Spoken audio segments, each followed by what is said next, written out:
Kryet diplomati Mucunski komenton ndryshimet e pritura në qeveri, thotë se ka rëndësi cilësia jo numrat.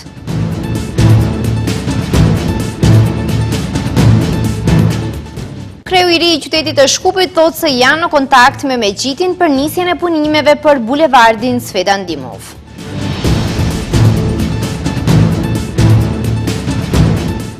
Marko Bisimovski thotë se nuk pritet të ketë ndryshime të çmimit të energjisë elektrike pas shpalljes së tenderit për transmetimin e rrymës. Paralajmërim për shoferët, nga 15 nëntori nis zbatimi i detyrimit për pajisje dimrore.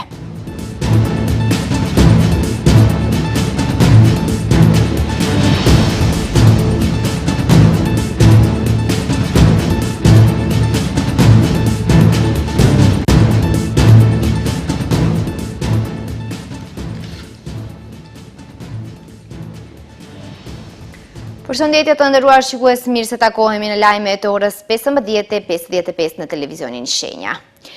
Ndryshimet e përfolura në qeveri nuk do të jenë të fokusuara në numra, por në cilësi. Këtë vlerësim e ka dhënë kryet diplomati Timço Mucunski, i cili sqaroi se bëhet fjalë për kapacitetin e individëve, njohuritë e tyre, përvojat e tyre dhe se si do të kontribuojnë në institucionet që duan t'i udhëheqin. Ministri i Jashtëm Timço Mucunski porositi partnerët e koalicionit që të fokusohen më shumë te kualiteti se sa te kuantiteti. Referuar ndryshimeve që pritet të ndodhin në disa poste qeveritare, Mucunski u shpreh se nuk bëhet fjalë për numrat e vendeve të koalicionit qeveritar, por bëhet fjalë për kapacitetin e individëve, njohuritë e tyre, përvojat e tyre dhe se si do të kontribuojnë në institucionet që duan t'i udhëheqin. Me partnerët qeveritar theksoi se kanë komunikim të vazhdueshëm, i cili do të vazhdojë edhe periudhën në vijim me të gjithë partnerët e koalicionit. Ai mendon se këto dakordime duhet të bëhen mes partnerëve dhe jo në media. Me respekt të madh ndaj juve mediave dhe nuk dua që të më keq kuptoni, për këto janë çështje që duhet t'i dakordojmë fillimisht mes vete e pastaj t'i publikojmë. Kështu ndërtohet besimi kur funksionon si një ekip, si një njësi kolektive që punon për të arritur sukses, duke marrë parasysh funksionimin e këtij koalicioni në periudhën një vit të gjysmë. Unë jam i bindur se në ditët në vijim do të arrihet marrëveshje, e cila do të dedikohet para së gjithësh rritjes së efikasitetit të qeverisë. Një ditë më parë, zëvendës kryeministri Arben Fetaj tha se tema e diskutimit me kryeministrin do të jetë propozimi që posti i zëvendës kryeministrit t'i kalojë Bekim Salit alternativës, kurse pozita e ministrit ambientit qendror dhe planifikimit hapësinor të vazhdojë të udhëhiqet nga kuadri i lëvizjes demokratike. Kurse kryeministri Kristian Mickoski para disa ditë lidhur me këtë çështje, u shpreh se VMRO-ja si partia politike më e madhe në vend, mandatari së cilës është ai, fjalën e fundit do ta thotë vetë ai. Drejtuesit e rinj të kryeqytetit deklarojnë se janë në kontakt me zyrtarët e komunës së Qairit për nisjen sa më të shpejtë të rregullimit të bulevardit Cvetan Dimov. Kryetari i zgjedhur i qytetit të Shkupit Orse Gjeorgjievski deklaroi se janë në kontakt me kryetarin e komunës Izet Megjiti për nisjen sa më të shpejtë të punimeve në këtë hapësirë shumë të ngarkuar të kryeqytetit. Kryetari i zgjedhur i qytetit të Shkupit Orse Gjeorgjievski, gjatë fushatës zgjedhore ka premtuar rregullimin dhe zgjerimin e bulevardeve në kryeqytet, përfshirë këtu bulevardin Cvetan Dimov, i cili është një prej pikave më të ngarkuara të trafikut në kryeqytet.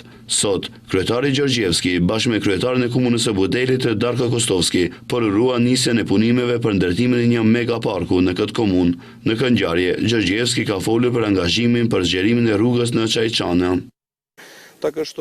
Po e përgatisim dhe ai është ndër projektet për të cilat po bëj përpjekje që sa më shpejt të fillojmë me aktivitete. Tashmë kemi komunikim me kryetarin Megjiti dhe më vjen mirë që të gjithë kryetarët e komunave janë operativ, që nga marrja e detyrës edhe projektet e qytetit që po i realizojmë i drejtojmë në interes të pushtetit lokal, secili prej tyre në Shkup po tregon gatishmëri të plotë që sa më shpejt të fillojmë me realizimin e tyre. Përndryshe, bulevardit Cvetan Dimov lidhet 3 komuna dhe në të kalojnë mijëra vetura çdo ditë. Ajo ndryshe njihet edhe si një ndër pikat më kritike të Shkupit. Rregullimi i tij është premtuar në vazhdimsi, por deri tash ka pasur vetëm përpjekje për zgjidhje të pjesshme, siç ishte vendosja e murit të Ndarës. Nuk pritet të ketë ndryshime të çmimit të energjisë elektrike, ndërkohë që Komisioni Rregullator i Energjetikës deri në fund të këtij muaji ose në fillim të muajit të ardhshëm do të shpallë çmimet për transmitimin dhe shpërndarjen e rrymës. Kreu i Komisionit Rregullator Energjetik Marko Bislimovski deklaroi se në MEPSO thonë se nuk presin ndërprerjet e energjisë gjatë periudhës së dimrit. Komisioni Rregullator Energjetik deri në fund të këtij muaji ose në fillim të muajit të ardhshëm do të shpallë çmimin për transmitimin dhe shpërndarjen e energjisë elektrike. Kreu i Komisionit Rregullator Marko Bislimovski ka deklaruar se nuk pret ndryshime të çmimit të energjisë elektrike, pavarësisht faktit se MEPSO ka kërkuar rritje minimale prej 0.67%. Duke marrë parasysh se gjatë këtij muaji do të ketë një tender për furnizimin e humbjeve të energjisë elektrike, të cilat kanë ndikim jashtëzakonisht të madh në çmimin e energjisë elektrike, ashtu që deri në fund të këtij muaji ose në fillim të muajit të ardhshëm do të dimë çmimet e përcaktuara nga KRRE. Ato janë transmetimi dhe shpërndarja e energjisë elektrike dhe këtu nuk besoj se do të ketë ndryshime. Pas përfundimit të tenderit për furnizuesin universal, konform ligjit të ri për energjetikën, EVN Home do të shpallë çmimin e ri për anvizëritë dhe konsumatorët e vegjël. Për më tepër, nga MEPSO thonë se nuk presin ndërprerjet e energjisë në periudhën e dimrit. Ata thonë se po investojnë në vazhdimsi dhe se qytetarët duhen të jenë të qetë nga atje shtojnë se në vijim është vazhdimi i marrëveshjes për realizimin e interkonektorit midis Maqedonisë së Veriut dhe Shqipërisë. Nga MEPSO paralajmërojnë se përmes granteve nga mekanizmi i investimeve në Ballkanin Perëndimor planifikojnë të investojnë në rrjetin e transmitimit në mënyrë që të sigurojnë furnizim të pandërprerë të energjisë. Deri në fund të këtij viti kalendarik, të gjithë punëdhënësit janë të obliguar të bëjnë pagesën e pushimeve për punonjësit e tyre. Sipas dispozitave ligjore, shuma minimale e kësaj pagese është e përcaktuar në 40% të pagës mesatare të paguar. Për vitin aktual, kjo shumë arrin në 18.141 denar për sektorin privat dhe 12.372 denar për sektorin publik. Pagesa e K15 duhet të realizohet deri më 31 dhjetor. Punonjësit që nuk marrin shumën minimale të përcaktuar me ligj kanë të drejtë ta raportojnë shkeljen në sindikat ose në Inspektoratin Shtetëror të Punës. K15 paguhet një herë gjatë vitit kalendarik dhe është e detyrueshme për të gjithë punëdhënësit në sektorin privat. E drejta për këtë pagesë u takon punonjësve që kanë punuar te i njëjti punëdhënës të paktën 6 muaj brenda vitit.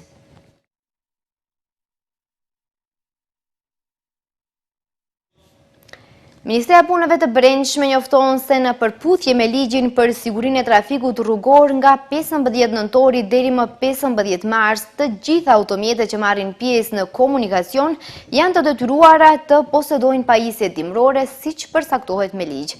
MPB apelon drejtuesit e automjeteve të respektojnë rregullat për siguri më të madhe në trafik gjatë stinës së dimrit. Me afrimin e dimrit fillon edhe sezoni i gomave dimërore. Nga 15 nëntori deri më 15 mars, çdo shofer duhet të jetë i pajisur sipas ligjit. Ministria e Punëve të Brendshme paralajmëron se mungesa e tyre nuk rrezikon vetëm gjoba, por rrezikon edhe sigurinë në rrugë. Ndaj apelon tek qytetarët që t'i ndërrojnë gomat për udhëtim më të sigurt. Në përputhje me ligjin për sigurinë e trafikut rrugor, nga 15 nëntori deri më 15 mars, Ministria e Punëve të Brendshme ka njoftuar se të gjitha automjetet që marrin pjesë në komunikacion janë të detyruara të posedojnë pajisje dimërore, siç përcaktohet me ligj. Sipas rregullores, për pajisjet e detyrueshme të automjeteve për pjesëmarrje të sigurt në trafik, pajisja dimërore përfshin për automjete motorike deri në 3500 kg, goma dimërore në të 4 rrotat me thellësi minimale të shiritit 4 mm. Ose goma verore me thellësi minimale 4 mm, nëse automjeti posedon zinxhir bore ose pajisje të tjera ndihmëse për rrotat lëvizëse. Për automjete me lëvizje në të 4 rrotat, nevojiten goma dimërore në të 4 rrotat me thellësi minimale 6 mm, ose goma verore me thellësi 4 mm nëse automjeti ka zinxhir bore. Në rast të lëvizjes së përhershme, zinxhirët duhet të vendosen të paktën në boshtin e pasëm. Në rast të lëvizjes me sistem të ndryshueshëm, zinxhirët duhet të vendosen në boshtin që është gjithmonë aktiv. Për automjete mbi 3.500 kg, nevojiten goma dimrore në rrotat lëvizëse me thellësi minimale 6 mm ose goma verore në të gjitha rrotat me thellësi 4 mm, nëse automjeti posedon zinxhir bore ose pajisje të tjera ndihmëse. Autobuset dhe automjetet e rënda që teknikisht nuk mund t'i vendosin zinxhir bore në rrotat lëvizëse, duhet të kenë goma dimrore në ato rrota dhe të mbajnë një lopat si mjet ndihmës. Shenja dalluese të gomave dimërore, ata bëjnë të ditur se janë ato goma që mbajnë në anën anësore shenjat MS, M+C, M dhe S dhe simbolin e borës brenda një mali me 3 maja. Ndërkaq, MPB rikujton se në përputhje me rregulloren, përdorimi i gomave me gozhda ose thumba është i ndaluar. Banka Europiane për Investim pritet që të hapë përfaqësi edhe në Maqedoninë e Veriut. Për këtë qëllim, sot u nënshkrua një marrëveshje mes përfaqësuesve qeveritar dhe nënkryetarit të Bankës Europiane. Palët pas nënshkrimit theksuan se ky hap çon në thellimin e bashkëpunimit dhe implementimin më efikas të projekteve të përbashkëta. Ministri i punëve të jashtme dhe tregtisë së jashtme Timço Mucunski ka nënshkruar sot një marrëveshje me nënkryetarin e Bankës Europiane për Investim, Robert De Groot, për hapjen e një zyre përfaqësie të kësaj banke edhe në Shkup. Mucunski tha se marrëveshja paraqet një kthes të rëndësishme në përforcimin e mbështetjes, përrritjen ekonomike dhe integrimin e shtetit në Bashkimin Evropian. Ai po ashtu theksoi se që nga pavarësimi i vendit, banka në fjalë në vendin ton ka investuar mbi 1.6 miliardë euro. Hapjen e zyrave përfaqësuese Mucunski e cilësoi si mundësi të mirë për koordinim edhe më të mirë mes dy palëve.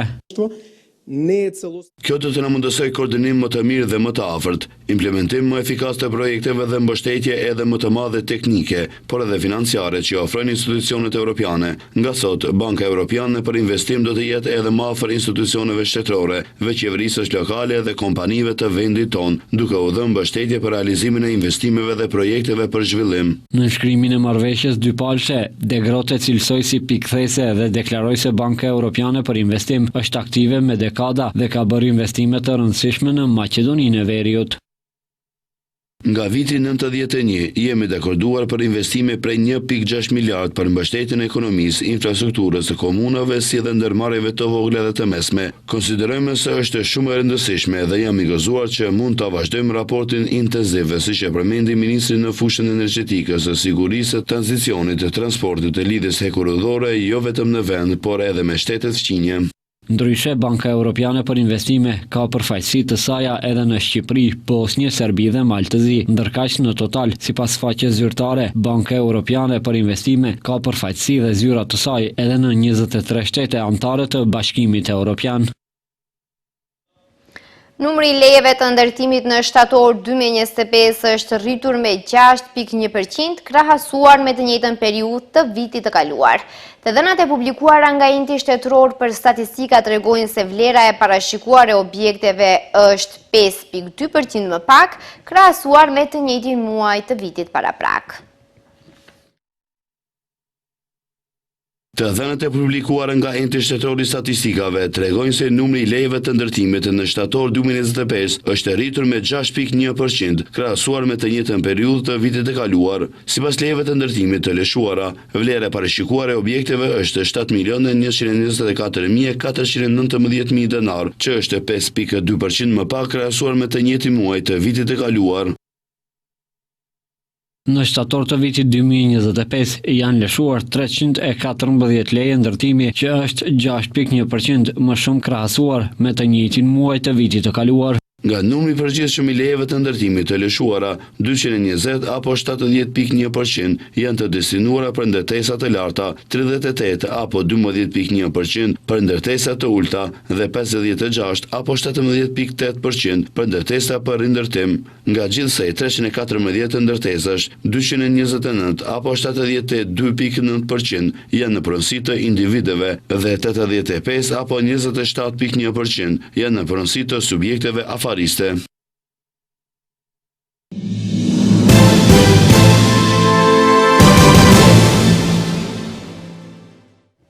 Është rritur në 69.185 numri palestinezëve të vrarë nga sulmet të ushtrisë izraelite në rripin e Gazës që nga tetori 2023.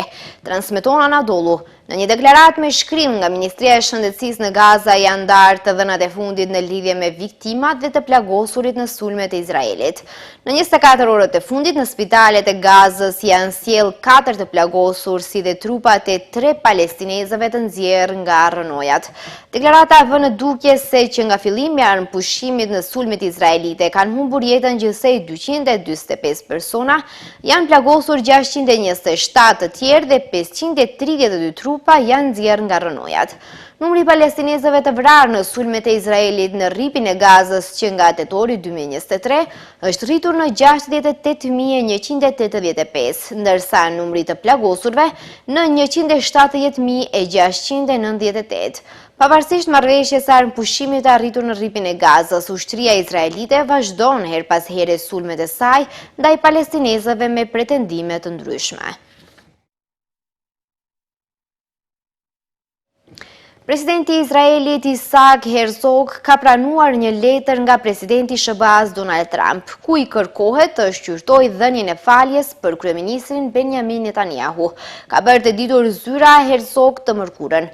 Netanyahu është përballur me një gjyq të gjatë për korrupsion dhe Trump ka kërkuar vazhdimisht falje për alatin e tij të ngushtë.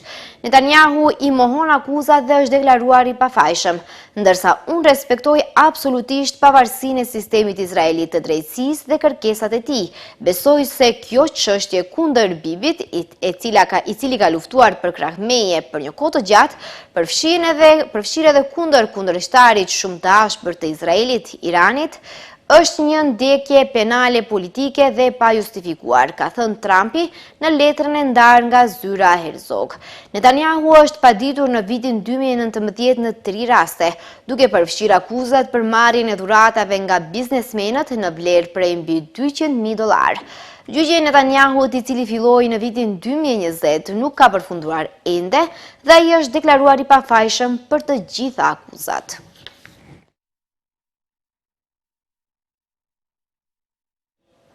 Një urë në hidrocentrali në jug-perëndim të Kinës u shemb të martën.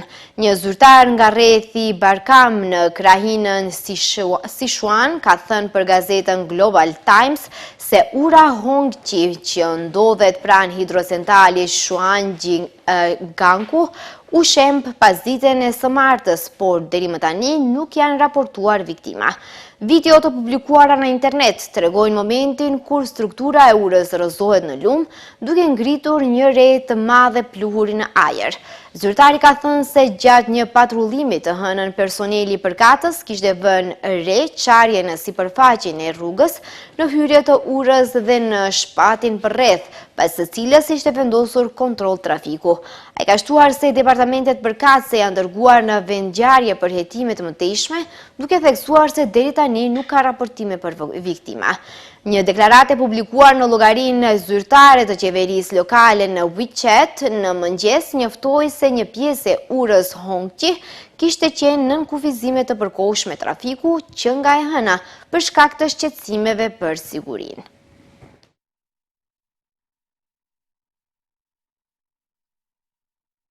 Shikues të nderuar, këtu është fundi lajmeve. Ju falenderoj që na ndoqët, mirëpafshim.